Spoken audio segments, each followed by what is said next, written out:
네, 유럽 최대 가전 전시회 IFA 2019가 개막했습니다. 국내 업체는 물론 중국과 일본 또 유럽의 가전 기업들이 참여해서 최신 기술을 소개하고 신제품을 공개하는 자리입니다. 이번 IFA 2019의 주요 관전 포인트 두 분의 전문가 모시고 오후 토론 이어가 보겠습니다. 김학용 순천향대학교 산학협력단 교수 그리고 위정현 중앙대 경영학부 교수 모셨습니다. 두 분 어서 오십시오. 네, 반갑습니다. 안녕하세요. 네, 이번 IFA 2019 개막과 관련해 궁금하신 점이나 이 다양한 의견 보내주시면 두 분의 전문가님들과 직접 이야기 나누도록 하겠습니다. 100원의 유료 문자로 시청자 여러분의 소중한 의견 기다리겠습니다. 샵 3698번으로 많은 참여 부탁드리겠습니다. 네, 먼저 김 교수님께 좀 여쭙도록 하겠습니다.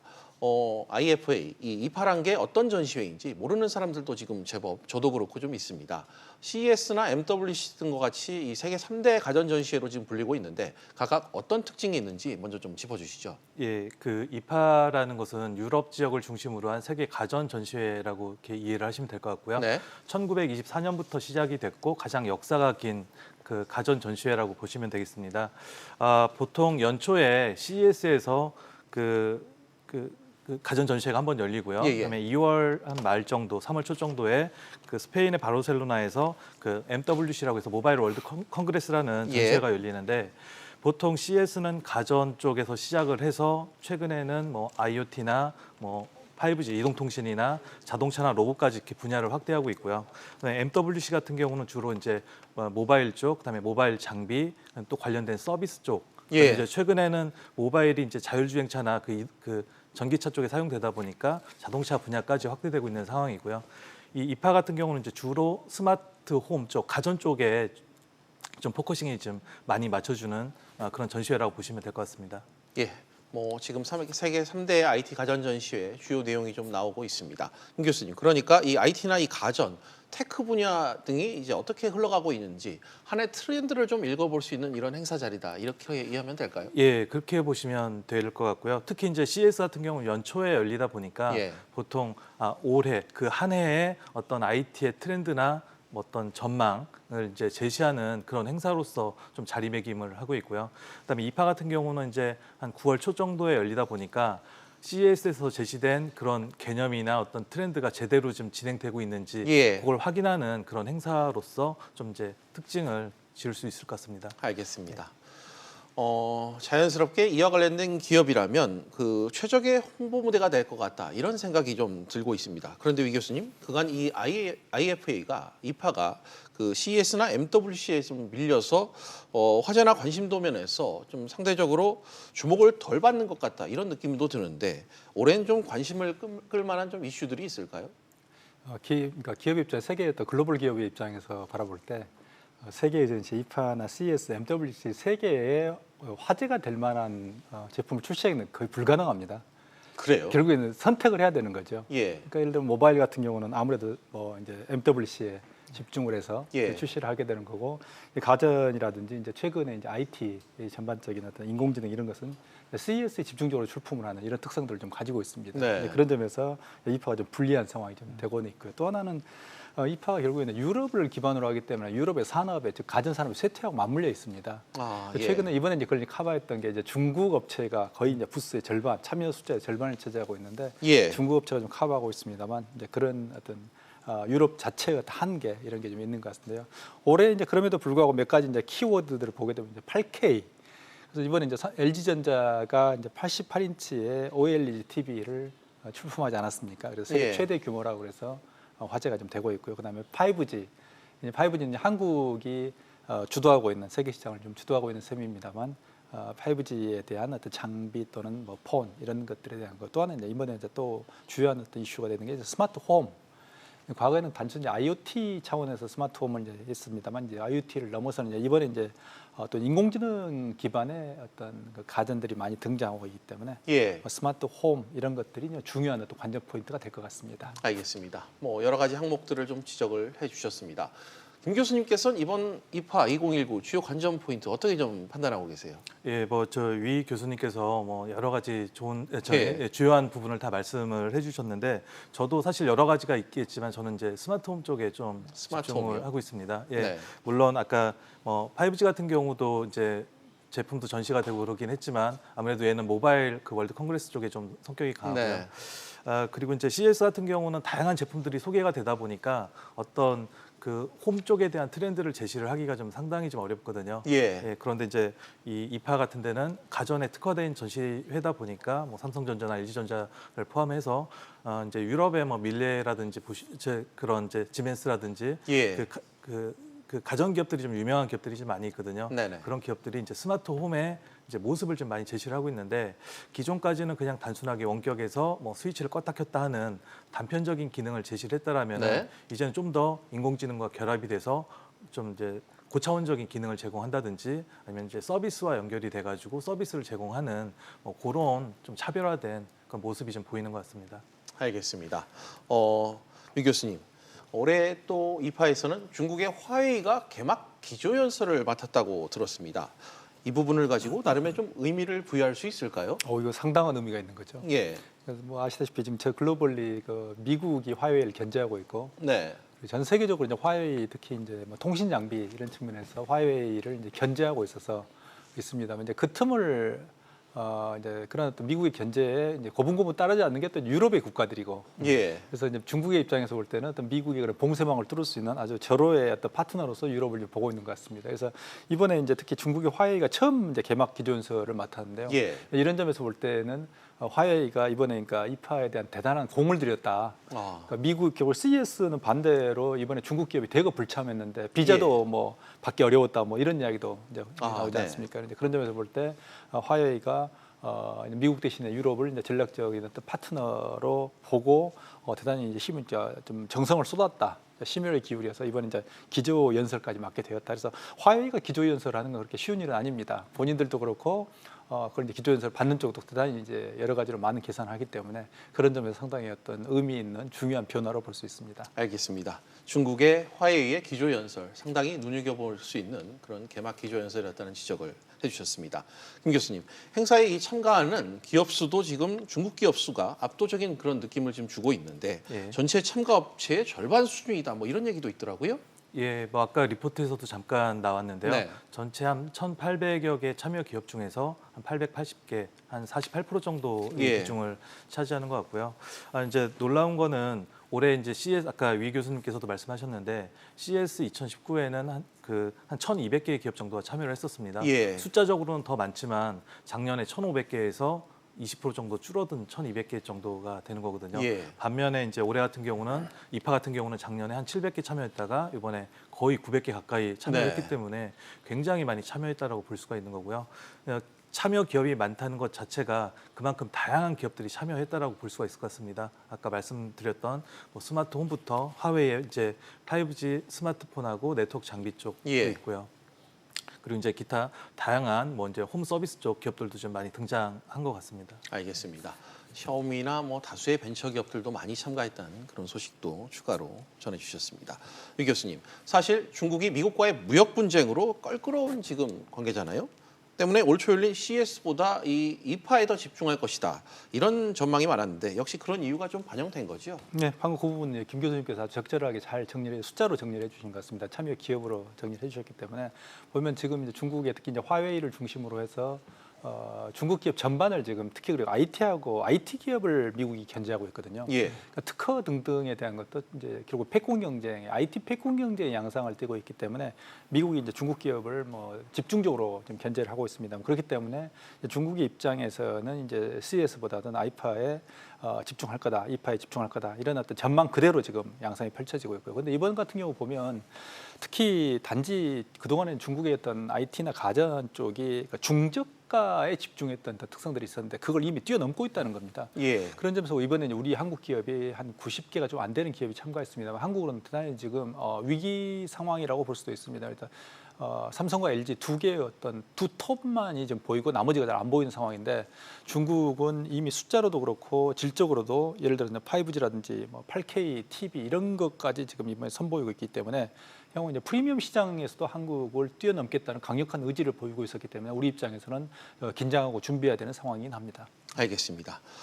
김 교수님, 방금 위 교수님이 지적하신 것처럼 이제 뭐 단순 저가 제품을 넘어서고 이제 프리미엄 제품을 넘보고 있다는 그런 기술 경쟁의 우위를 좀 점하려는 노력을 벌이고 있다는 지적을 좀 해주셨는데, 그렇다면 현재 이 IT 가전기기 부분에서 중국의 기술력은 좀 어느 수준까지 왔다고 봐야 될까요? 예, 보통 통상적으로 이제 IT 하면 그래도 우리나라가 제일 앞서 나간다라고 이제 많이들 생각을 하시는데, 뭐 반도체나 일부 분야에서는 뭐 절대적으로 앞서 있다라고 말씀을 드릴 수가 있는데, 뭐 가전이나 디바이스 제조 쪽에 있어서는 사실은 역전돼 있다고 저는 생각을 합니다. 물론 이제 뭐 8K TV나 첨단 분야는 우리가 앞서 있지만 그런 것들을 제외한 모든 가전이나 디바이스 제조 쪽에서는 중국이 지금 앞서 있는 상태고요. 실제로 이제 몇몇 보고서를 보더라도 이미 작년 정도부터 중국이 우리를 앞서 나가기 시작을 했다. 그런 얘기가 있을 정도입니다. 알겠습니다.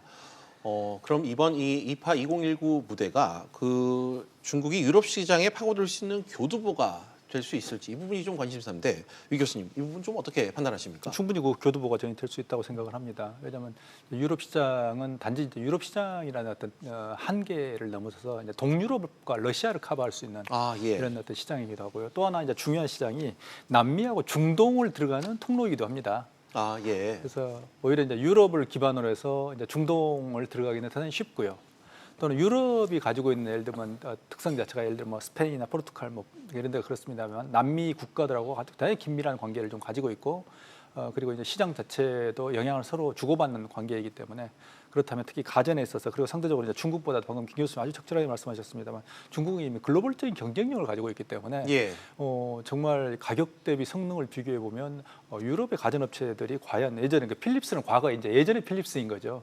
밀려도 이제 밀려나고 있는 이런 상황이라고 저희가 보입니다만, 그렇다고 볼 때 이번에 충분한 교두보를 확보를 하고 유럽 시장은 물론 어떤 중동, 남미 시장까지 확대할 수 있는 이런 중요한 어떤 기점이 될 수도 있다고 판단이 됩니다. 알겠습니다. 김 교수님, 같은 질문을 안 드릴 수가 없을 것 같습니다. 뭐 화해의 기조연설, 중국 업체의 참가 수가 급격하게 증가하고 뭐 이런 부분들, 중국의 그 이파에서의 그 부상 부분, 유럽 시장의 교두보를 삼으려는 그런 노력들을 좀 어떻게 평가하세요?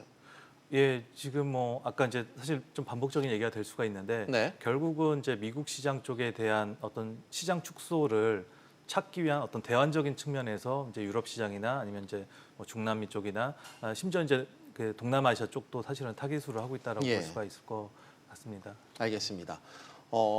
중국과 만만치 않은 또 경쟁을 벌이고 있는 일본도 잠깐 살펴보도록 하겠습니다. 김 교수님, 가장 지금 뜨거운 신기술 격전지가 8K TV라고 들었습니다. 일본에선 이 샤프가 세계 최대 120인치 8K LCD TV를 공개했다고 들었습니다. 김 교수님, 먼저 그 4K, 8K 이 용어 정의를 좀 해주시고요.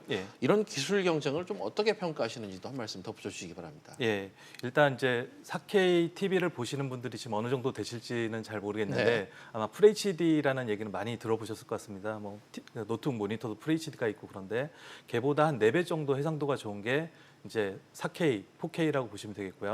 걔보다 또 4배 정도 더 해상도가 좋은 게 선명한 게 8K라고 보시면 되겠습니다. 그래서 보통 4K하고 8K를 합쳐서 UHD라고 이렇게 얘기를 하는 거고요.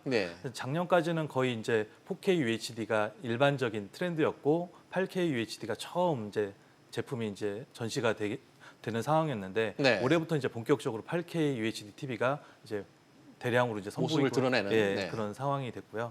그다음에 이제 그 샤프 쪽을 말씀을 하셨는데 사실 이제 일본 기업으로 소개를 하셨는데 저도 사실은 아마 저뿐만 아니라 많은 분들이 일본 기업을 아실 것 같습니다. 근데 사실은 이게 대만의 홍하이 그룹이 팍스콘을 소유하고 있는 홍하이 그룹이 2016년 정도인가에 인수를 했습니다. 그래서 엄밀히는 이제 대만 기업이라고 하는 게 맞겠고요. 그렇죠. 샤프는 사실 이제 TV 세트도 중요하지만 이제 패널을 좀 잘 만드는 회사입니다. 그래서 뭐 삼성전자에도 예전에 패널을 공급하고 그랬었는데 이제 좀 이제 그 홍하이 그룹 쪽의 그 회장님께서 삼성전자가 좀 싫었나 봅니다. 그래서 이제 패널 공급하는 걸 막고 하는 그런 이슈 때문에 삼성전자가 샤프의 패널을 안 쓰다 보니까 이제 좀 약간 위기 상황이 돼버린 거죠. 독자적으로 그 자기네들의 패널 역량을 바탕으로 이제 가장 큰 120인치짜리 TV를 좀 출시한 것 같고요.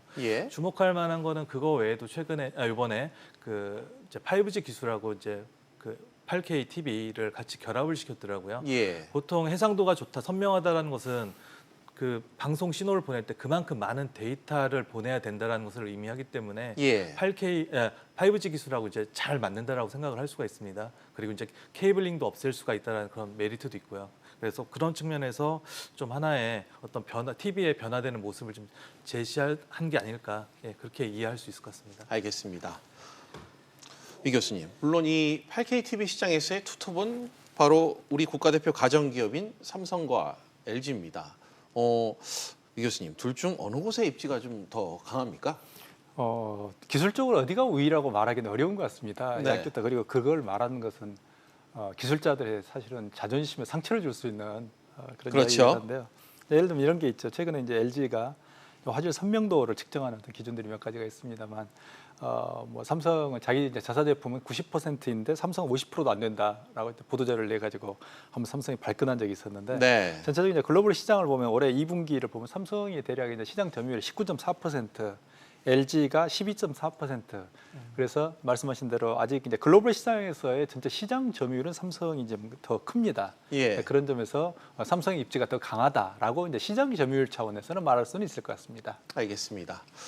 조심스럽게 수치에 근거하여 지적을 해주셨습니다. 김 교수님, 예. 이번 이파 2019에서는 이 판매 물량이 많은 55인치 8K TV를 선보였는데 삼성이 좀 대중화에도 그만큼 기술력과 함께 이 대중화에도 신경을 썼다, 이런 뜻으로 좀 해석해야겠죠? 예, 그렇습니다. 보통은 이제 그 대형 TV를 출시를 하면서 우리는 예. 이런 걸 만든다라고 이렇게 이제 그 홍보하는 측면에서 대형 TV를 많이 출시를 하게 되는데, 네. 작년에 이제 대형 TV는 좀 소개를 했었었고요. 올해는 이제 55인치 그 뭐죠? 8K 그 QLED TV 중에서는 가장 사이즈가 작은 겁니다. 사이즈가 작다는 것은 그만큼 이제 가격도 저렴해진다는 얘기인데요. 가장 큰 게 이제 98인치가 보통 한 8,400만 원 정도 합니다. 그거에 비해서 이제 55인치짜리는 360만 원으로 일단 가격도 좀 많이, 물론 360만 원도 저렴한 건 아니지만 네. 많이 저렴해졌고요. 그리고 이제 또 하나 중요한 게 이제 TV가 있다라면 거기서 이용할 수 있는 컨텐츠가 중요한데요. 만약에 이제 저희가 그 예전에 찍었던 저화질의 그 컨텐츠를 이 8K TV에서 본다라고 하면은 네. 인공지능 기술이 그것을 자동으로 변환해서 네. 8K에 적합한 화질로 좀 개선해주는 그런 노력도 좀 하고 있고요. 그리고 이제 요즘 스마트 TV에는 뭐 이렇게 뭐 넷플릭스라든지 아니면 뭐 아마존 프라임 비디오라든지 이렇게 그 일종의 이제 비디오 서비스, 미디어 서비스 회사들 예. 그 앱이 들어가 있거든요. 그런 회사들하고 이제 제휴해서 8K 컨텐츠를 제작하는 데도 지금 투자를 하고 있는 그런 상황입니다. 알겠습니다. 이 교수님, 반면 이 LG전자가 이번에 내세운 건 프리미엄이라고 들었습니다. 화질이 우리가 생각하는 이상으로 좋으니까 이렇게 홍보를 하는 거겠죠? 예. 그러니까 이제 조금 전에 우리가 시장 점유율 차원에서 한번 봤습니다만, 네. 시장 점유율 차원에서 이제 LG가 이제 삼성에 비해서 한 7% 정도 떨어지고 있기 때문에, 예. 반대로 이제 기술력을 좀 강조하고 싶은, 그래서 마케팅 요소로서 기술력을 좀 강조하고 있는 것 같습니다. 그래서 이번에 이제 88인치 OLED 뭐 TV를 보더라도, 네. 그들이 이제 LG가 대단히 강조하고 있는 3,300만 개의 어떤 화소 하나하나를 제어하고 있다. 예. 아까 이제 김 교수님 말씀하셨던 인공지능을 통해서 제어하고 있다, 이런 걸 대단히 어떤 강조하고 있습니다. 그런데 그렇게 볼 때 현재 어떤 삼성을 넘어설 수 있는, 능가할 수 있는 어떤 중요한 요소로서 기술력, 예. 그러니까 이제 대중적인 어떤, 그러니까 대중적인 보급형 기술보다는 네. 첨단 기술, 가장 TV에서 앞서 있다는 기술력을 지금 최근에 아주 극히 강조하고 있는 것으로 그렇게 보입니다. 알겠습니다. 김 교수님, 예. 한편 이 8K TV의 우위를 놓고 삼성과 LG가 개막 전부터 신경전을 벌였는데, 사실 예고된 싸움이었다고 보는 게 지난 이 4K 출시 때도 그렇고 TV 품질을 두고 신경전을 좀 벌여오지 않았습니까? 예, 그렇습니다. 사실 이제 지금 이 기싸움이 벌어지는 게 두 회사가 약간 다른 이제 기술 방식을 이용하고 있기 때문인 거거든요. 네. 그래서 뭐 LG전자 같은 경우는 그 OLED 기술을 이용을 하고 있고요. 삼성전자는 QLED 기술을 이용하고 있는데 자기네 기술들이 더 좋다라고 사실은 얘기를 하는 거죠. 예. 근데 이제 이게 뭐 절대적으로 모든 측면이 특정한 기술이 좋으면 이 기술이 더 좋다라고 얘기를 할 수가 있겠는데, 특정한 분야에서는 OLED가 더 좋고요. 특정한 분야, 예를 들어서 이제 명암비 측면에서는 OLED 기술이 좀 더 좋고요. 예. 그다음에 이제 뭐 밝기 측면에서는 QLED 기술이 좀 더 좋거든요. 그러다 보니까 뭐 어느 것이 좋다라고 얘기할 수가 없는 거죠. 기준이 다른 건가요? 예, 그렇죠. 그래서 이제 뭐 나는 이렇게 대비가 좋은 그 TV가 좋다라고 하시면 이제 LG 쪽 TV를 사시는 게 좋겠고 예. 나는 더 밝은 TV를 보고 싶다라고 하시면은 삼성 TV를 사시는 게 좋을 것 같습니다. 예, 알겠습니다. 소비자 입장에서도 이런 평가를 또 해주시고 계십니다. 유 교수님, 이번엔 초점을 좀 스마트폰으로 좀 옮겨 보겠습니다. 역시 삼성과 LG 두 기업이 접는 스마트폰 경쟁을 지금 벌이는 게 지금 화두인데, 삼성의 갤럭시 폴드와 LG의 새로워진 이 듀얼 스크린이 경쟁을 하는 거죠? 예, 그렇습니다. 그래서 이번에 그런 갤럭시 폴드는 이제 기존에 이제 미국에서 한번 이제 신문 기자가 이제 커버를 벗겨내 가지고 품질에 대한 문제 제기를 해서 이제 결국 출시가 지연되는 이런 해프닝이 좀 있었습니다만, 이번에 삼성이 이제 갤럭시 폴드를 새롭게 이제 신제품을 선보였고, LG도 이제 리뉴얼된 이제 듀얼 스크린의 폰은 이미 나와 있습니다. 국내에서 출품이 돼 있고, 그게 의외의 이제 이 조그만 뭐 대히트는 아니지만 성공을 좀 거두고 있는 이런 상황입니다만, 이제 다시 두 개가 똑같이 지금 이파에 지금 전시가 되어 있는 이제 이런 상태가 좀 돼 있습니다. 그런 점에서 본다면 경쟁 결과 우리가 섣불리 좀 예측하기는 어렵습니다만, 현재 시장을 그러니까 갤럭시 폴드는 시장 테스트를 아직 안 했다라고 우리는 볼 수가 있습니다. 이번에 신제품 출시를 했을 뿐인데 아직까지 이제 소비자들이 그걸 테스트하거나 아직 이제 제품이 판매되거나 아직 이런 상태는 좀 아니기 때문에 그 점은 좀 우리가 좀 상황을 좀 지켜봐야 되고, 특히 갤럭시 폴드를 어떻게 사용할 건가 하는 거에 있어서 좀 아직은 좀 봐야 되는데, 듀얼 스크린의 LG 폰 같은 경우는 이미 게이머들이 상당 정도 게임의 용도로 사용하고 있는 게 보였고요. 네. 그리고 이제 멀티 스크린 형태를 가지고 예를 들면 뭐 카톡을 하면서도 뭐 상대적으로 동영상을 본다 이런 용도로 이제 쓰고 있는 걸 이미 주변에서 우리는 보고 있기 때문에 이제 그런 점에서 시장에서는 LG의 듀얼 스크린이 먼저 가고 있다. 시장을 먼저 확인을 했다라고 볼 수 있기 때문에 향후에 갤럭시 폴드에 대해서 향후에 이제 소비자들이 어떤 식의 용도로 쓸 것인가가 상당히 이제 관심 있는 분야이긴 합니다. 알겠습니다. 김 교수님, 이와는 별개로 스마트폰 이 5G 시장에서도 국내 기업들이 중국과 일본 또 유럽 다른 국가들보다 한 발 더 앞서 나가고 있다. 뭐 이런 얘기가 있던데 사실입니까? 그렇죠. 아무래도 이제 우리나라가 올해 4월달에 세계에서 처음으로 5G 서비스를 상용 서비스 개시했고요.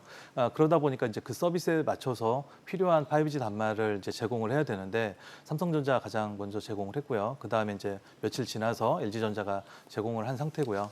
뭐 당시에 이제 그 미국에서는 이제 버라이즌이라는 회사가 5G 서비스를 했지만 그쪽은 사실은 이제 정확하게는 폰이라고 하기 어려운 그런 걸 가지고 이제 서비스를 시작한 상태입니다. 그래서 이제 국내 기업이 이제 5G 폰 쪽에서는 앞서 나가긴 하는데 아쉬운 점은 국내 기업은 지금 이제 삼성전자, LG전자 두 개의 회사 정도밖에 없다라는 상황이고요. 예전에 이제 좀 중소 그 스마트폰 제조사가 있었었는데 지금 5G는 아직 진출하지 못한 상태입니다. 반면에 이제 중국 기업이 좀 무서운 상태입니다. 중국에는 아마 5G 그 스마트폰을 만든 회사가 제가 아는 걸로만 10개 이상이 되는 걸로 알고 있거든요. 어디예요? 뭐 이제 많이 들어보셨던 화웨이나 샤오미 같은 회사도 있고요. 뭐 오포, 비보, GT, 그다음에 뭐 레노버, 로열, 뭐 TCL 뭐 그런 회사들 그다음에 뭐 원플러스라는 회사도 있고요. 그다음에 뭐 로열 같은 회사는 이제 아까 접는 디스플레이 쪽을 만드는 회사인데 디스플레이만 만드는 게 아니라 아예 제품까지 또 만들고 있는 그런 상황이고요. 뭐 아직까지는 이제 뭐 삼성전자나 LG전자만큼 이렇게 보급하는 데 있어서는 좀 힘을 발휘하고 있지는 못하는 상태인데요. 아마 이제 올해 말이나 내년부터 5G 서비스가 여러 나라에서 전개가 되고 특히 이제 중국도 조만간 5G 서비스를 개시할 예정이거든요. 그렇게 되면은 아무래도 이제 중국 쪽 기업들이 만든 5G 폰이 많이 판매가 되지 않을까 하는 생각이 좀 들고요. 그다음에 유럽 쪽은 사실 노키아가 좀 버티고 있는데 여기 노키아도 그렇게 스마트폰에서는 힘을 못 쓰고 있는 상태입니다. 그냥 5G 네트워크 장비 쪽에서는 그래도 좀 많이 채택이 돼서 사용이 되고 있는 상태고요. 그다음에 이제 일본 쪽에서도 이제 5G 스마트폰을 만드는 회사들이 있는데 대표적인 게 이제 뭐 소니나 샤프나 이제 후지츠 같은 그런 회사들이 있습니다. 근데 이 일본 기업들도 아직까지는 그 상용화된 5G 스마트폰을 출시를 하지 못한 상태고요. 이제 그 이유 중에 하나가 일본도 내년 그 이제 2020년 도쿄 올림픽을 기준으로 해서 물론 그 전에 이제 시작한다라고는 하지만 2020년 8월 달에 열리는 도쿄 올림픽을 시점으로 해서 공식적으로 5G 서비스를 하려고 하다 보니까 거의 다 출시 시점이 2020년 초반 정도로 지금 맞춰져 있는 그런 상태입니다. 알겠습니다. 5G 스마트폰 시장의 뭐 세계적인 기술 현황, 나라별 특징을 좀 조목조목 짚어주셨습니다. 끝으로 두 분과 스마트홈 얘기를 좀 해보겠습니다. 사실 이제껏 막연하게 그려온 게 미래 도시의 그런 모습이고 그 중심축을 이루는 게 바로 이 스마트홈 그런 분야일 텐데요. 특히 이 홈 네트워크 시스템이기 때문에 우리의 삶과 밀접하고 또 미래엔 우리에게 가장 익숙한 서비스가 될 수 있는 형태일 것 같습니다. 유 교수님, 이 시스템 측면에서 보면 현재 발전 단계가 좀 어디까지 와 있다고 보시는지요? 기존에 이제 스마트홈이라고 할 때는 기존에 IoT 기반의 기술이라고 볼 수 있습니다. 그래서 하나하나의 그 가정 내에 어떤 제어들, 즉 전자하고 그다음 가전을 제어하는 정도가 됐습니다만 최근에 이제 스마트홈이라고 그러면 이제 특히 인공지능 AI를 기반으로 한 스마트홈이라는 새로운 개념으로 지금 진화해 가고 있는 것 같습니다. 그래서 이번에도 그 이파를 보게 되면 삼성전자가 단독 부스했던 게 인공지능 비서로 지금 개발하고 있는 게 빅스비. 이걸 이제 삼성전자가 의욕적으로 개발하고 있습니다만 빅스비하고 가전기기를 통합해서 연동하는 하나의 스마트홈을 아마 개념을 좀 보여줬던 것 같습니다. 그런 점에서 본다면 음성으로 전체의 어떤 시스템이나 가전들을 제어하는 또는 홈 전체를 제어할 수 있는 하나의 시스템이라든지 아니면 AI를 통해서 인공지능을 통해서 그 개인의 최적화된 환경을 컨트롤할 수 있는 그런 환경, 즉 인공 환경이 아니라 자연 환경에 가깝게 하나의 전체의 어떤 개인을 중심으로, 즉 인간을 중심으로 한 환경을 통제하는 또는 그 환경을 전체의 어떤 조화롭게 하나 만들어내는 개별이 따로 노는 게 아니라 이런 형태의 어떤 통합된 어떤 기반의 스마트홈 아니면 통합된 수준의 어떤 환경 이런 걸 구축하려고 지금 가고 있는 것 같습니다. 알겠습니다. 이런 스마트홈 같은 기술들이 우리 일상에 적용되면 김 교수님, 앞으로 우리의 삶은 어떻게 좀 달라질까요? 사실 그 스마트홈이 도입이 되면 많은 분들이 우리 삶이 이제 굉장히 편해질 거라고 이렇게 말씀을 하시더라고요. 근데 저는 그건 굉장히 막연하고 추상적인 얘기라고 생각을 하고요. 그리고 이제 실제로 한 3, 4년 정도 전부터 이제 스마트홈 아파트, 스마트 사물 인터넷 아파트가 많이 등장을 했는데 실제로 거기서 생활하시는 분들의 그 사물 인터넷 아파트에 대한 만족도는 그다지 높지 않은 상태입니다. 왜냐하면 단편적으로 원격 제어 모니터링이 대부분이고요. 좀 발전해봤자 이제 연동된 서비스 정도를 제공하는 수준인데 앞으로의 이제 스마트홈 같은 경우는 사실 뭐 이제 여기 오기 전에도 이제 건설사하고 좀 관련된 이야기를 하고 왔는데 이제는 그 단계는 다 끝났다라고 생각을 하고요. 집을 중심으로 해서 생활 서비스를 좀 더 편리하게 제공하는 그런 방향으로 좀 진화를 할 것 같습니다. 예를 들어서 이번에 이제 이파에서도 어떤 그 기업이 커피 머신을 출시를 했는데 얘가 인터넷에 연결돼 있습니다. 그래서 자신의 취향에 맞는 커피를 만들어 준다든지 아니면 이제 뭐 가전제품이 출시가 돼 있는데 그 음식 그 이제 가정 간편식이라고 하는데요. 그런 가정 간편식을 배달을 해서 그 음식에 있는 바코드를 전자레인지나 조리기구에 찍으면은 자동으로 이제 세팅이 돼서 요리를 해 먹을 수 있도록 하는 그런 식으로 좀 더 진화해 나갈 것 같습니다. 단순히 뭐 연결을 넘어서서 뭐 서비스가 더 추가되는. 그렇죠. 알겠습니다. 알겠습니다. 시간 관계상 오늘 얘기는 여기까지 듣도록 하겠습니다. 오늘 두 분 나와주셔서 감사합니다. 감사합니다. 감사합니다.